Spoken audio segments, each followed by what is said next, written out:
Sa maniwala at kayo't hindi, ito po ay buto. Para siyang nyug.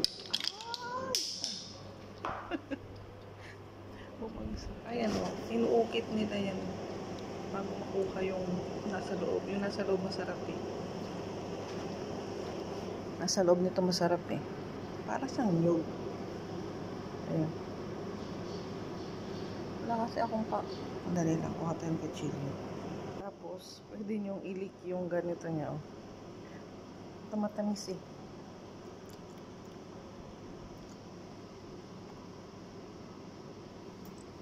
Ito na yung lumabas. Ayan. Alin siya? Binuksan ko. Hindi ko alam kung meron nito sa atin, pero di pa ako nakakita nito sa Pinas talaga.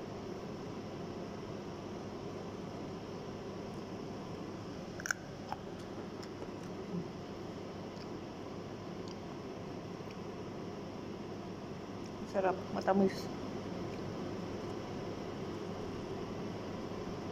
Matamis talaga siya. Sobra. Para siyang naghaling coconut at saka tsokolate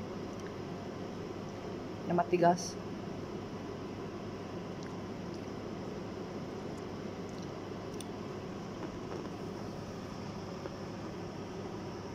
Amat po. Thumbnail tayo.